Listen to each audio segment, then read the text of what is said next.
कैसे हैं मेरे प्रिय छात्र छात्रा, आई होप के अच्छे होंगे। आपकी जो स्टडी चलेगी काफी अच्छी चलेगी। तो आज की इस क्लास में लेकर आए हैं क्लास 12th के हिंदी के मोस्ट इंपोर्टेंट ऑब्जेक्टिव क्वेश्चन जो आपके फाइनल बोर्ड परीक्षा के लिए काफी इंपोर्टेंट है। तो आप लोग वीडियो में अंत तक बने रहिएगा और चैनल पर पहली बार तो चैनल को फटाफट सब्सक्राइब कर लीजिए, क्योंकि जब भी मैं वीडियो अपलोड करूँ आपके पास नोटिफिकेशन तुरंत पहुंच जाए। तो आज के क्लास में उस टाइप से उस लेवल का क्वेश्चन उठाया गया जिस लेवल से बिहार बोर्ड अपना बिहार बोर्ड के पेपर में पूछ रहा है। तो आपको जो है एक भी क्वेश्चन को जो है नजरअंदाज नहीं करना है और सारे प्रश्न को जो है हर एक हाल में देख जाना है, क्योंकि सारा प्रश्न जो है बिहार बोर्ड से रिलेटेड और बिहार बोर्ड में काफी बार पूछा भी जा चुका है। इसलिए आपको जो है एक भी क्वेश्चन को जो है नजरअंदाज नहीं करना है, ठीक है। और सारे प्रश्न को जो है हर एक हाल में देख जाइए, क्योंकि सारा प्रश्न बिहार बोर्ड में पूछने वाला है, ठीक है। इसलिए आपको जो है एक भी क्वेश्चन को जो है नजरअंदाज नहीं करना है। आपको पता होना चाहिए कि बिहार बोर्ड का जो पेपर जो है काफी नजदीकी आ चुकी है, ठीक है ना। काफी नजदीकी आ चुकी है, काफी कम समय बचा है, इसलिए आपको जो है कम समय में अत्यधिक काम करना है, ठीक है। और अगर आपको जो है वीडियो साफ नहीं दिखाई दे रही तो वीडियो क्वालिटी बढ़ा लेना है, साफ दिखाई देने लगेगी। और 1 नंबर क्वेश्चन काफी इंपोर्टेंट क्वेश्चन है और बिहार बोर्ड में काफी बार पूछा भी जा चुका है 1 नंबर क्वेश्चन, ठीक है।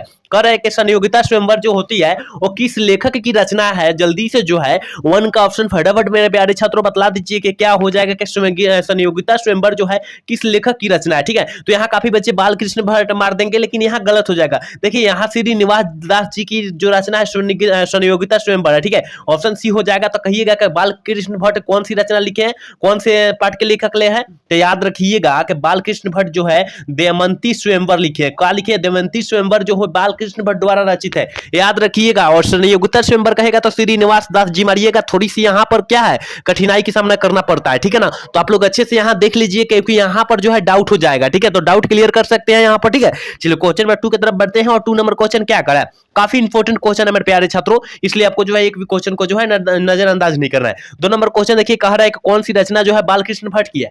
कौन सी रचना जो है बालकृष्ण भट्ट की है, तो 2 का ऑप्शन जो हो जाएगा ना, ये हम लोग टिक कर देंगे, ठीक है ना। ये भी काफी बार हम क्लास में चर्चा कर चुके हैं क्वेश्चन को, भाई इससे बीबीआई क्वेश्चन है और बिहार बोर्ड में आएगा ही आएगा, ठीक है। इसलिए आपको जो है एक भी क्वेश्चन को जो है नजरअंदाज नहीं करना है। हम काफी बार बतला भी चुके हैं क्वेश्चन को। रेल का क्या होता है, विकेट खेल होता है, ठीक है ना। बालकृष्ण भट्ट की रचना है और पूछेगा कि बालकृष्ण भट्ट का पिता का नाम जो है क्या है, तो आप मारिएगा बेनी प्रसाद भट्ट। और माता का पूछेगा तो पार्वती देवी। और बालकृष्ण भट्ट के पिता का पेशे से जो थे वो क्या थे, तो व्यापारी थे। ये भी साथ में याद रखिएगा। देखिए जो भी एक्स्ट्रा बतलाया जरा वो भी आप लोग गेन कर रखिएगा, क्योंकि वो भी काफी इंपोर्टेंट क्वेश्चन होगा, ठीक है ना। तो बतला दिया जाता है इस तरह, ठीक है। चलिए क्वेश्चन नंबर 3 की तरफ बढ़ते हैं। और 3 नंबर क्वेश्चन कर रहे हैं ना, संवाद में सबसे महत्वपूर्ण क्या होता है। अगर हम लोग बात करते हैं, मतलब संवाद का मतलब होता है बातचीत करना। 2 आदमी के बीच क्या होता है, बातचीत करना होता है। और 2 आदमी के बीच जो है शुद्ध बातचीत करना माना जाता है, ठीक है ना। तो उसमें जो है बातचीत में सबसे महत्वपूर्ण क्या होता है, तो उसमें जो होता है आत्मीयता, ठीक है ना। आत्मीयता से अगर सुनिएगा तो बहुत अच्छा लगेगा और नहीं सुनिएगा तो अच्छा नहीं लगेगा। तो इसलिए ऑप्शन जो हो जाएगा हम लोग सी टिक कर देंगे। एक बार सारे बच्चे क्लास को लाइक कर देंगे और चैनल को सब्सक्राइब कर लेंगे। सारे बच्चे के लिए बोला जा रहा है, ठीक है ना। काफी इंपोर्टेंट क्वेश्चन आज की इस क्लास में हिंदी का उठाया गया, ठीक है ना। अगर आप लोग पढ़ लेते हैं सारे क्वेश्चन तो कम से कम 90 प्लस ऑब्जेक्टिव आएगा, आपको 90 प्लस आ जाएगा आंसर, ठीक है ना। इसमें चलिए क्वेश्चन 4 की तरफ बढ़ते हैं। 4 नंबर क्वेश्चन क्या करा, कह रहा है ना, कह रहा है कि बालकृष्ण भट्ट के पिता पेशे से क्या थे। हम लोग 2 से 3 क्वेश्चन पहले बतलाए, 2 नंबर क्वेश्चन बतलाए थे कि बालकृष्ण भट्ट के पिता का नाम, माता का नाम और वो पेशे से क्या थे, ये भी बतलाए थे। तो व्यापारी बतलाए थे। ऑप्शन जो हो जाएगा बी हो जाएगा, ठीक है ना। ऑप्शन बी हो जाएगा, याद रखिएगा। सारा प्रश्न जो है बिहार बोर्ड से रिलेटेड है, इसलिए आपको जो है एक भी क्वेश्चन को जो है नजरअंदाज नहीं करना, ठीक है। 5 नंबर क्वेश्चन की तरफ बढ़ते हैं। और 5 नंबर क्वेश्चन देखिए ना, कह रहा है गुलेरी जी ने कुल कितनी कहानियां लिखे थे। आपको पता होना चाहिए कि गुलेरी जी ने जो चंद्रधर शर्मा गुलेरी जो है पूरा फुल नाम होता है, मतलब पूरा फुल नाम क्या है, चंद्रधर शर्मा गुलेरी। और वो कितने कहानियां लिखे थे, तो याद रखिएगा 3 कहानियां लिखे थे। ऑप्शन जो हो जाएगा बी हो जाएगा। और काफी इंपोर्टेंट आज की इस क्लास में क्वेश्चन उठाया गया है। उम्मीद करते हैं आपको जो है समझ में सारे क्वेश्चन आ रहा होगा, ठीक है ना। अगर अच्छे से देखेंगे तो सारा क्वेश्चन आएगा समझ में, ठीक है ना। चलिए क्वेश्चन नंबर 6 क्या करे, लहना सिंह किस पद पर था। काफी इंपोर्टेंट प्रश्न और बिहार बोर्ड काफी बार पूछ भी चुका है ये प्रश्न को, लहना सिंह जो है किस पद पर था। तो आप लोग मारिएगा जमींदार के पद पर था। ऑप्शन सी हो जाएगा। ये नहीं मारना है, काफी बच्चे ये मार रहे होंगे, तो ये गलत हो जाएगा, सी मारना है, ठीक है। चलिए 7 नंबर क्वेश्चन की तरफ बढ़ते हैं। और 7 नंबर क्वेश्चन कह रहा है ना, कह रहा है उसने कहा था कहानी के किस शहर का चित्रण हुआ था। काफी इंपोर्टेंट क्वेश्चन है कि उसने कहा था कहानी के लेखक आगे कौन है, तो चंद्रधर शर्मा गुलेरी जी है। उसने कहा था कहानी के लेखक आगे है चंद्रधर शर्मा गुलेरी जी है। और किस शहर का चित्रण किया गया है, तो याद रखिएगा अमृत शहर का चित्रण किया गया, ठीक है ना। जो भी आपको इस तरह में क्वेश्चन को बतलाया जा रहा है वो क्वेश्चन को जो है आप लोग अच्छे से देख लीजिए, क्योंकि सारे प्रश्न जो है वो इंपोर्टेंट प्रश्न वो भी है, ठीक है ना, जो इस तरह में बतलाया जा रहा है। इसलिए आपको जो है इस अक्षराला भी लिख कर रखना है और याद कर लेना है, ठीक है। चलिए क्वेश्चन नंबर 8 की तरफ बढ़ते हैं और 8 नंबर क्वेश्चन कह रहा है ना, गुलेरी जी किस गांव के मूल निवासी थे? ये तो आंख मूंद कर मार देंगे कि गुलेरी जी जो है किस गांव के मूल निवासी है, गुलेर के मार दीजिएगा, आंख मूंद कर क्या मारिएगा, ऑप्शन बी मार दीजिएगा, ठीक है। चलिए क्वेश्चन नंबर 9 की तरफ बढ़ते हैं और 9 नंबर क्वेश्चन क्या कर रहा है, देखिए काफी इंपॉर्टेंट क्वेश्चन है। 9 नंबर भी क्वेश्चन कर रहा है कि जयप्रकाश नारायण का जन्म जो हुआ था कब हुआ था, काफी इंपॉर्टेंट प्रश्न है और बिहार बोर्ड में पूछा भी जा चुका है ये प्रश्न, ठीक है। बिहार बोर्ड में ये प्रश्न पूछा भी जा चुका है कि जयप्रकाश नारायण का जन्म जो हुआ था कब हुआ था, तो 11 अक्टूबर 1902 को हुआ था। लेकिन यहां पर निधन पूछ देगा तब क्या मारिएगा, निधन पूछ देगा तो अब क्या मारिएगा, तो 8 अक्टूबर मारिएगा और 1979 मारिएगा, ठीक है ना। ऑप्शन जो हो जाएगा यहां आप दिया जाएगा तो मार दीजिएगा, ठीक है। चलिए क्वेश्चन नंबर 10 की तरफ बढ़ते हैं और 10 नंबर क्वेश्चन कर रहा है कि प्रजा सोशलिस्ट पार्टी का जो गठन हुआ था वो कब हुआ था, काफी इंपॉर्टेंट ये भी प्रश्न और बिहार बोर्ड में भी प्रश्न पूछा जा चुका है, ठीक है। तो 1952 ईस्वी में हुआ था प्रजा सोशलिस्ट पार्टी का संगठन, ठीक है। याद रखिएगा कि एक भी क्वेश्चन को जो है आप लोग नजरअंदाज मत करें, एक भी क्वेश्चन को, ठीक है। चलिए क्वेश्चन नंबर 11 की तरफ बढ़ते हैं। 11 नंबर क्वेश्चन कह रहा है ना, कह रहा है कि जयप्रकाश नारायण के बचपन का जो नाम था क्या है। यहाँ हम 3 से 4 क्वेश्चन को डिफिनिट करेंगे, ठीक है। देखिए अगर यहाँ पर कहेगा कि जयप्रकाश नारायण का बचपन का नाम पूछेगा तो बाउल मार दीजिएगा, ऑप्शन तो सी हो जाएगा। लेकिन यहाँ एक और क्वेश्चन बनता है कि जयप्रकाश नारायण का किस देश का दलाल कहा गया था, अमेरिका का दलाल कहा गया था जयप्रकाश नारायण को, ठीक है। ऑप्शन जो अगर दिया होगा वो मार दीजिएगा और यहाँ पर पिता का नाम पूछेगा तो हर्षुल दयाल मारिएगा, हर्षुल दयाल मारिएगा, याद रखिएगा, ठीक है। तो यहाँ 3 क्वेश्चन बतलाए हैं, उम्मीद करते हैं आपको समझ में आएगा। अगर नहीं समझ में आया तो अपना नोटबुक पर लिख लीजिए और याद हो जाएगा, ठीक है ना। चलिए क्वेश्चन नंबर 12 क्या कर रहा है, जयप्रकाश नारायण के पिताजी का नाम जो है क्या था, देखिए अभी हम चर्चा किए और आ भी गया, क्या बतलाए थे, हर्षुल दयाल बतलाए थे, ऑप्शन जो हो जाएगा बी हो जाएगा। अभी हम क्वेश्चन को चर्चा ही किए, ठीक है। चलिए क्वेश्चन नंबर 13 देखते हैं और 13 नंबर क्वेश्चन क्या कह रहा है। 13 नंबर क्वेश्चन देखिए कह रहा है ना, 30 नंबर क्वेश्चन करके जयप्रकाश नारायण को किसका भाषण सुनकर अमेरिका जाने का प्रेरणा मिला, ठीक है ना। अमेरिका जाने का प्रेरणा मिला, वहां का अमेरिका का दलाल भी बोला गया था जयप्रकाश नारायण को, ठीक है ना। अभिनव का चर्चा भी किए 2 से 3 क्वेश्चन पहले, ठीक है ना। तो किसका भाषण सुनकर, तो याद रखिएगा स्वामी सत्यदेवानंद का जो है क्या सुनकर, भाषण सुनकर इनको जो है अमेरिका जाने का प्रेरणा मिला, ठीक है ना। ऑप्शन जो हो जाएगा बी हम लोग टिक कर देंगे। चलिए क्वेश्चन नंबर 14 क्या करा है, करे अर्धनारीश्वर निबंध के निबंधकार जो है कौन है, याद रखिएगा रामधारी सिंह दिनकर है, याद रखिएगा। ये भी काफी इंपॉर्टेंट प्रश्न है और बिहार बोर्ड में काफी बार पूछा भी जा चुका है ये प्रश्न, ठीक है। तो आपको जो है ये प्रश्न पर काफी फोकस करने की अति आवश्यक है, ठीक है। चलिए क्वेश्चन नंबर 15 क्या कर रहा है, 15 नंबर क्वेश्चन कह रहा है ना, युद्ध और शांति की समस्या की लिखी गई काव्य कृति क्या है, काव्य कृति जो है क्या है, तो याद रखिएगा कुरुक्षेत्र है। बड़े प्यारे छात्रों क्या मारिएगा, कुरुक्षेत्र मारिएगा। 15 का ऑप्शन जो हो जाएगा हम लोग सी टिक कर देंगे, ठीक है ना, सी कर देंगे। उम्मीद करते हैं सारे क्वेश्चन आपको जो है समझ में आ चुका होगा, ठीक है ना। सारे क्वेश्चन अभी जितना डेफिनेट किए, ठीक है ना। तो ऐसा ही समझते रहिए और अच्छे से आपको जो है अच्छे से तैयारी कीजिए, क्योंकि अच्छे मार्क्स लाने के लिए अच्छे मेहनत करना अति आवश्यक है, ठीक है। चलिए क्वेश्चन नंबर 16 क्या कर रहा है, कह रहा है ना, दिनकर जी किस युग के कवि है, किस युग में के, तो आपको पता होना कि छायावादों कवि का जो है युग का जो है कवि है, याद रखिएगा ऑप्शन सी हो जाएगा, ठीक है। चलिए क्वेश्चन नंबर 17 क्या कह रहा है, करे नदी के दीप किसकी रचना है। देखिए नदी के दीप जो है किस लेखक की रचना है, जल्दी से जो है 17 का ऑप्शन बतला दीजिए क्या हो जाएगा, तो ऑप्शन ए हो जाएगा अगे जी की है। और यहाँ पर एक और क्वेश्चन बनता है कि अगे का पूरा नाम क्या होता है, मतलब पूरा फुल नाम क्या होता है, तो सचितानंद हीरानंद वात्स्य आगे मारिएगा, ये अपना नोट्स बुक पर लिख लीजिए, याद रखिएगा, ठीक है। ये प्रश्न काफी इंपॉर्टेंट है और बिहार बोर्ड में पूछा भी जा चुका है प्रश्न, ठीक है। चलिए क्वेश्चन नंबर 18 देखते हैं और 18 नंबर क्वेश्चन करें कि रोज के इनमें से क्या है, रोज जो कहानी है वो क्या है, तो आपको पता होना चाहिए वो कहानी है। रोज जो है कहा है कहानी है, ऑप्शन जो हो जाएगा बी हो जाएगा, ठीक है ना। और रोज कहानी के लेखक कौन है, तो रोज कहानी के लेखक जो है अगे जी है, ये भी साथ में याद रखिएगा, ठीक है। चलिए क्वेश्चन नंबर 19 की तरफ बढ़ते हैं और 19 नंबर क्वेश्चन क्या कह रहा है, देखिए ये भी प्रश्न जो है बिहार बोर्ड में पूछा जा चुका है। बचपन में खेलने के लिए सचितानंद हीरानंद वात्स्य अगे ने कौन सा नाटक लिखा था, मतलब बचपन में अपने खेलने के लिए कौन से नाटक लिख दिए थे, तो इंद्रसभा लिखे थे। ऑप्शन जो हो जाएगा 19 का ऑप्शन सी हो जाएगा, याद रखिएगा। एक बार सारे बच्चे क्लास को लाइक कर देंगे और चैनल को सब्सक्राइब कर लेंगे और अपने दोस्त के पास भी शेयर कर लेंगे, वो भी क्लास का लाभ उठाए, ठीक है। चलिए क्वेश्चन नंबर 20 क्या कर रहा है, नवरत्न में कौन सा समास है। देखिए समाज से काफी सारे क्वेश्चन पूछा जाता है, कम से कम 5 से 6 क्वेश्चन जो होता है समाज से पूछा जाता है। तो अगर समाज अगर कंठस्थ होगा और समाज कंठस्थ होगा तो आंख मूंद कर समाज को जो है क्या कीजिएगा, पहचान लीजिएगा। इसलिए आपको जो है समाज को अत्यधिक क्या करना है, फोकस करना है, ठीक है। क्योंकि समाज से अगर देखिए यहाँ पर 40 को किताब से पूछेगा और क्या 60 को ग्रामर से पूछेगा, तो आपको ग्रामर जो है अत्यधिक अच्छा मजबूत है तो ग्रामर से ही मार देंगे, किताब की कोई आवश्यकता नहीं होगी। लेकिन यहाँ पर दोनों की आवश्यकता पड़ती है, वहां जाने के बाद दोनों की आवश्यकता पड़ती है, क्योंकि ग्रामर से काफी बच्चे भूल जाते हैं। इसमें से 60 में से कम 30 क्वेश्चन ही बना पाते हैं, ठीक है ना। इसलिए आपको जो है दोनों पर फोकस करना अति आवश्यक है, ठीक है ना। अगर आपको जो है ग्रामर टाइट करना है तो अच्छे से पढ़ना होगा, ठीक है। तो यहाँ जल्दी से बतला दीजिए कि नवरत्न में कौन सा समास हो जाएगा।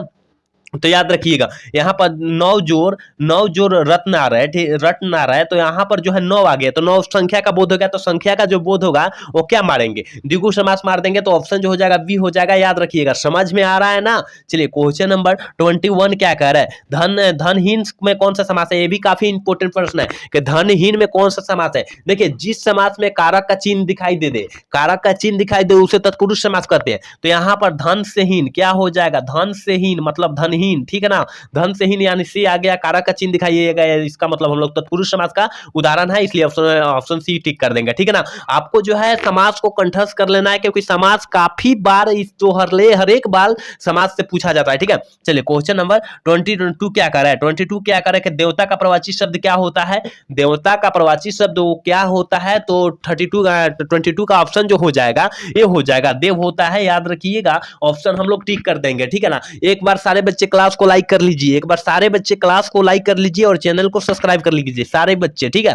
चलिए क्वेश्चन नंबर 23 क्या कर रहा है कि अमृत का प्रवाची शब्द जो होता है वो क्या होता है। अमृत का प्रवाची शब्द जो होता है वो क्या होता है, हम काफी बार सारे क्लास में जो क्वेश्चन आ ही जाता है, क्योंकि ये इंपॉर्टेंट है 2025 के परीक्षा के व्यू से काफी इंपॉर्टेंट है, ये प्रश्न आ ही जाता है, ठीक है ना। तो अमृत का जो प्रवाची शब्द होता है अमिया होता है, याद रखिएगा। ऑप्शन जो हो जाएगा हम लोग भी टिक कर देंगे, ठीक है।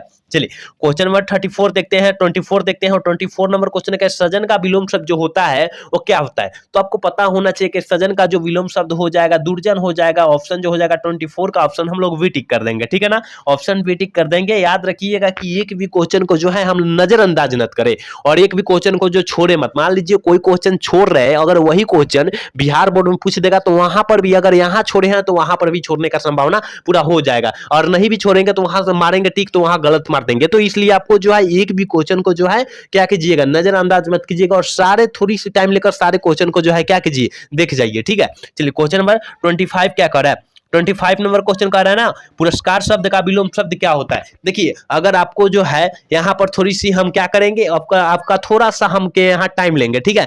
तो देखिए पुरस्कार का मतलब क्या होता है, आप अगर आप अपने कोचिंग से अच्छे मार्क्स लाते हैं तो वहाँ मेडल मिलता है, ठीक है ना। अगर टेस्ट में अच्छे मार्क्स लाते हैं तो वहाँ मेडल मिलेगा। मान लीजिए कोई कॉलम देते हैं, कोई मेडल देते हैं, तो वहाँ पुरस्कार हो गया। लेकिन वहाँ पर मान लीजिए बिहार बोर्ड में आपका जो आ गया कम नंबर आ गया, मान लीजिए आपका टारगेट है, घर का टारगेट है कि 400 प्लस नंबर इसका आएगा, अगर यहाँ पर 200 नंबर आ गया तो यहाँ घर से क्या मिलेगा, तो यहाँ से ये ना मिलेगा, ये ना मिलेगा। तो ऑप्शन जो हो जाएगा ये हो जाएगा, दंड है ना मिलेगा, आपको मारेंगे पीटेंगे, ठीक है ना। चलिए क्वेश्चन नंबर 26 क्या कर रहा है, सूरदास किस मार्ग के दीक्षित हुए थे। जल्दी से जो है 26 का ऑप्शन बतला दीजिए मेरे प्यारे छात्रों, वो क्या हो जाएगा। तो 26 का ऑप्शन जो हो जाएगा ना, क्या हो जाएगा, सी हम लोग क्या टिक कर देंगे, पुष्टि मार्ग का, याद रखिएगा, ठीक है। चलिए क्वेश्चन नंबर 27 क्या कर रहा है, देखिए कह रहा है ना, कह रहा है निम्नलिखित में से कौन सी रचना जो है सूरदास की है, कौन सी रचना जो है सूरदास जी की है। जल्दी से जो है 27 का ऑप्शन बतला दीजिए मेरे प्यारे छात्रों, क्या हो जाएगा, क्योंकि ये प्रश्न जो है बिहार बोर्ड में काफी बार पूछा भी जा चुका है। तो साहित्य लहरी जो है सूरदास जी के, ऑप्शन जो हो जाएगा तो 27 का ऑप्शन जो हो जाएगा हम लोग डी टिक कर देंगे, ठीक है। चलिए क्वेश्चन नंबर 28 क्या करेंगे, सूरदास के संकलित पदों में कौन सा रस पाया जाता है, कौन सा रस पाया जाता है। यहाँ खाली रस दे दिया है, लेकिन कौन सा रस होता है, तो याद रखिएगा वात्सल्य रस होता है। ये 2022 का प्रश्न पूछा हुआ प्रश्न है, ये बिहार बोर्ड में 2022 का पूछा हुआ प्रश्न है। इसलिए आपको जो है सारे क्वेश्चन पर जो है आपको जो है नजरअंदाज नहीं करना है और सारे प्रश्न पर जो है फोकस करने की अति आवश्यक है, ठीक है। चलिए क्वेश्चन नंबर 29 क्या कर रहा है, कह रहा है ना कि रामचरितमानस का रचना समय क्या थी। रामचरितमानस का रचना समय जो है क्या थी, तो 29 का ऑप्शन जो हो जाएगा हम लोग ये टिक करेंगे क्या 1631 थी, ठीक है। चलिए क्वेश्चन नंबर 30 देखते हैं, और 30 नंबर क्वेश्चन क्या करें, एक बार सारे बच्चे क्लास को लाइक कर सकते हैं और चैनल को सब्सक्राइब भी कर सकते हैं, ठीक है ना। सारे बच्चे जो क्लास में नए जुड़े हैं और जो पुराने जुड़े हैं दोनों के लिए बोला जा रहा है, ठीक है। 30 नंबर क्वेश्चन का, किसके हित का वचन कौन कहलाता है, कहता है, कौन हित का वचन कौन कहता है, तो याद रखिएगा 30 का ऑप्शन जो हो जाएगा वी हो जाएगा, कबीर कहता है, ठीक है ना। कबीर कहता है कि सबके हित का जो वचन होता है कहता है, ठीक है। चलिए क्वेश्चन नंबर 31 कह रहा है कि नाभादास की जो कविता है किन दो कवियों के बारे में है, किन दो कवियों के बारे में है। जल्दी से जो है 31 का ऑप्शन आप लोग बतला दीजिए क्या हो जाएगा। तो नाभादास का जो है ना दो कवियों के बारे में है, तो कबीर दास और सूरदास, यानी सूरदास भी रह जाएगा और कबीर दास भी, और उल्टा पुल्टा कर सकता है, तो आपको जो है घबराना नहीं है, ठीक है ना। चलिए क्वेश्चन नंबर बी ऑप्शन जो हो जाएगा बी हो जाएगा। चलिए क्वेश्चन नंबर 32 कह रहा है ना, कह रहा है कि सुभद्रा कुमारी चौहान की जो रचना है कौन सी है। देखिए सुभद्रा कुमारी चौहान की जो रचना है मेरे भाई वो जो है पुत्र वियोग, ठीक है ना। पुत्र वियोग, यहाँ पर एक और क्वेश्चन को जो है डिफिनेट करेंगे। देखिए सुभद्रा कुमारी चौहान के पति का जो नाम था लक्ष्मण सिंह था, ठीक है ना। लक्ष्मण सिंह था, ठाकुर लक्ष्मण सिंह था, ठीक है ना।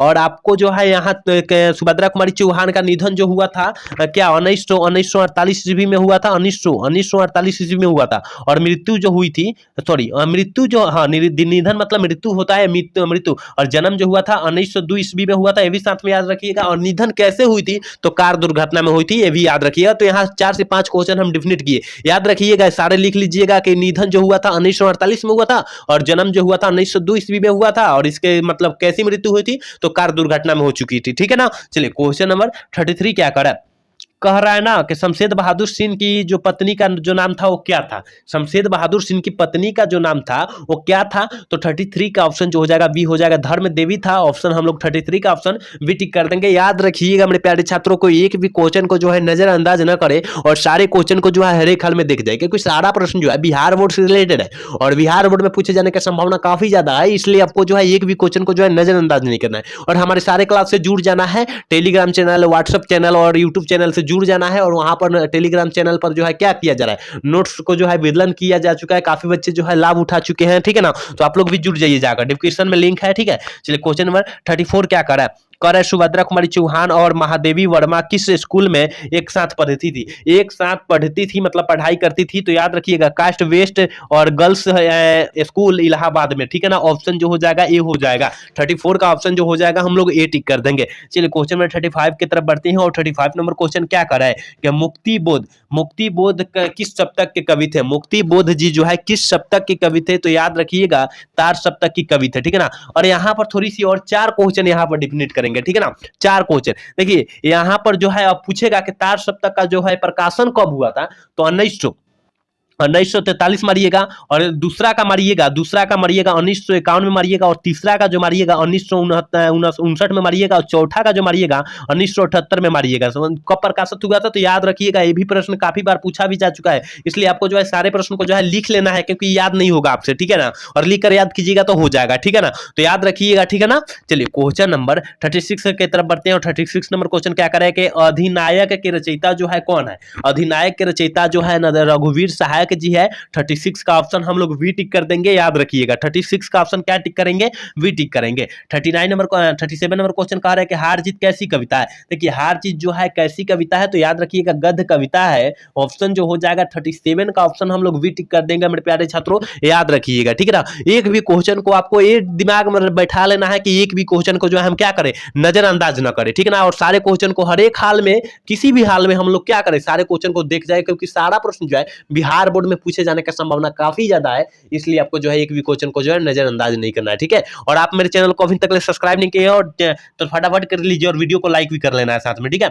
चलिए क्वेश्चन नंबर 38 क्या कर रहा है कि संघर्ष का प्रकाशन बुलवा शहर में कितनी दूर से आने वाला था, कितने कोस से आने वाला था, तो याद रखिएगा 38 का ऑप्शन हम लोग ए टिक करेंगे, 10 कोस से दूर से आने वाले थे, ठीक है ना। ऑप्शन जो हो जाएगा बी हो जाएगा, ठीक है। चलिए क्वेश्चन सॉरी ये हो जाएगा ऑप्शन, ठीक है।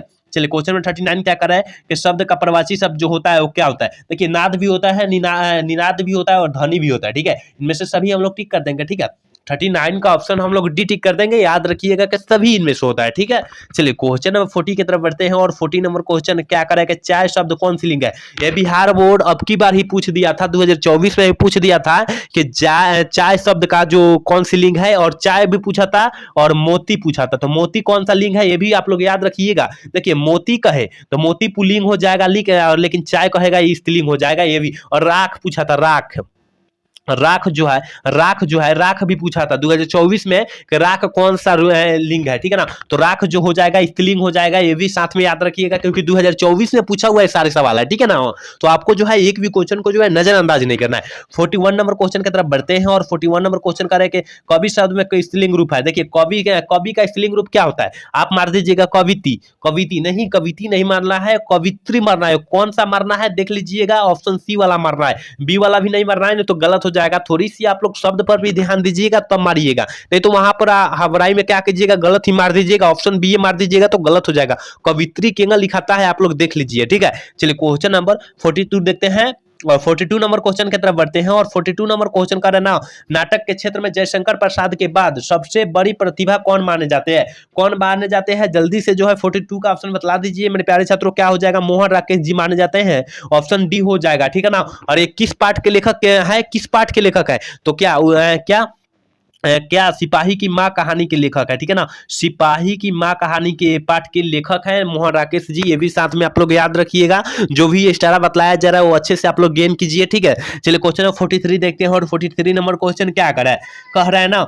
कविता के नए प्रतिमा के लेखक कौन है। देखिए कविता के नए प्रतिमा के जो लेखक है वो कौन से लेखक है, तो याद रखिएगा 43 का ऑप्शन जो हो जाएगा ये हम लोग टिक कर देंगे, नामवर सिंह जी है, ठीक है। चलिए क्वेश्चन नंबर 44 क्या कह रहा है, ओम प्रकाश वाल्मीकि ने किस नाटकशाला का स्थापना किया था, तो याद रखिएगा 44 का ऑप्शन जो हो जाएगा ये हो जाएगा मेघदूत के किए थे। ऑप्शन जो हो जाएगा 44 का ऑप्शन हम लोग एक टिक कर देंगे। एक बार सारे बच्चे क्लास को लाइक कर देंगे और चैनल को सब्सक्राइब कर लेंगे और अपने दोस्त के पास भी शेयर कर लेंगे कि ऐसा क्वेश्चन का वो भी लाभ उठा ले, ठीक है ना। चलिए क्वेश्चन नंबर 45 देखते हैं और 45 नंबर क्वेश्चन क्या कराए, जय कृष्ण मूर्ति इनमें से कौन सी रचना है, मतलब जय कृष्ण मूर्ति के जो है कौन से पाठ के लेखक है, याद रखिएगा वही पूछा जा रहा है क्वेश्चन के, ठीक है ना। तो रोज जो है किस कौन से व्यक्ति लिखे हैं, तो सचिता अगे जी लिखे हैं, ठीक है ना, अगे जी लिखे हैं। और ये जो लिखे हैं कौन लिखे हैं, जय प्रकाश नारायण, ठीक है ना, जय प्रकाश नारायण जी लिखे हैं। और बातचीत तो आपको पता होना चाहिए, ये प्रश्न तो पता होना चाहिए कि बातचीत जो है कृष्ण भट्ट जो है, ठीक है ना, बालकृष्ण भट्ट जी द्वारा लिखा गया। शिक्षा जो है